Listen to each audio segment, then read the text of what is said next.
Welcome to Fifi's Urban Homestead and Lifestyle.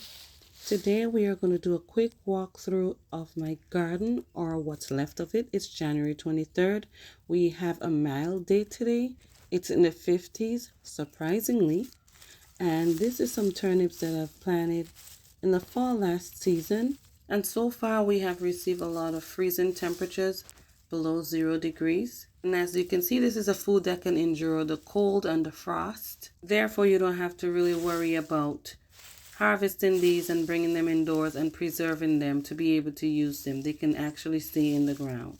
So I'm just going to cover these back up with the dry leaves, keep them insulated, even though they're probably fine without the insulation. And over here I have some greens that I planted. I believe these are kale, but either way they're leafy greens. And as you can see, they're perfectly fine. The cold and the freezing temperatures does not do anything to them. They're really cold hardy. So I have different varieties of greens planted back here. And so in the springtime, because I got an early start in the fall, they are going to be ready. And look at that, guys. We do still have a little bit of snow left on the ground. But guess what? It's so mild that this is all going to melt away. Now let me take you into my bigger garden here, where we have some kale. Look at that. We still have some kale from last season, so I can actually have some fresh greens. And they're sweet to the taste. These are rutabagas. They are going to spring back up. Or kohlrabi, one of them. My garlic is doing fine. I insulated them. And these are some tatsoi right here. Looking really, really good. And they are cold hardy. I planted these August 8th of last year.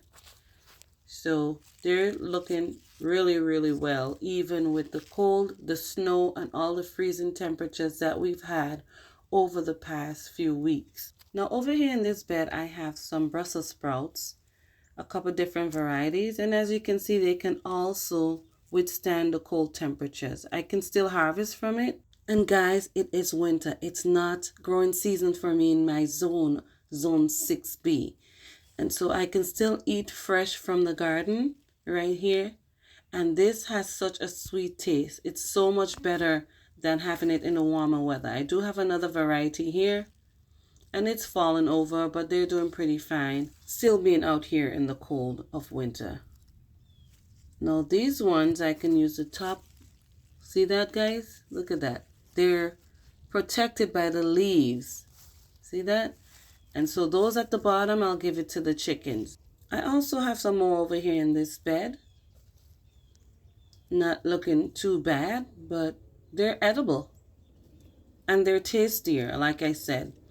Now over here I have some garlic. This is going to be my spring garlic, or early summer. Actually, I'm going to harvest that because I planted it in the fall. And I do also have some carrots in this bed. And it's insulated with some straw and some dry leaves. Those I planted August 12th. So they're good to go. The frost does nothing to it, and it survives cold and freezing temperatures, even if the ground freezes.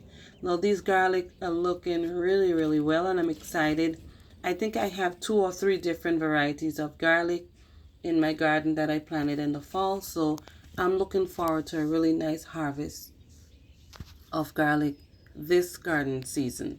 And then I'm going to be able to remove those after I harvest it. I'll be able to plant something else in those beds so I can extend my production for the short season that I have. So this is why I actually plant a fall garden.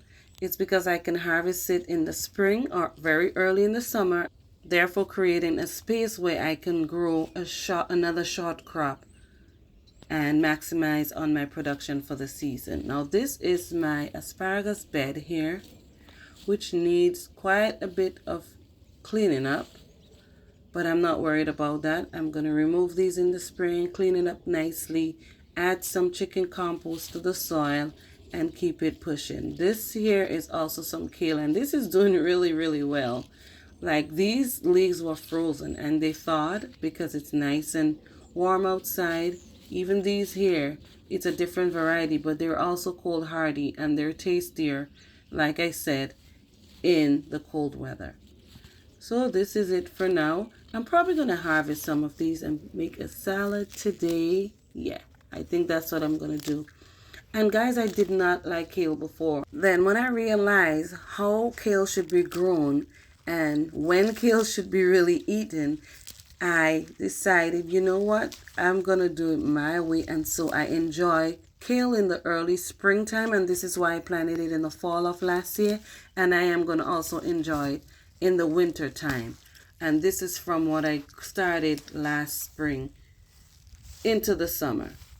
So this is all for now. Keep growing your food because you realize it tastes better when you do it yourself. As always, thank you for watching, and I'll see you again on the next upload.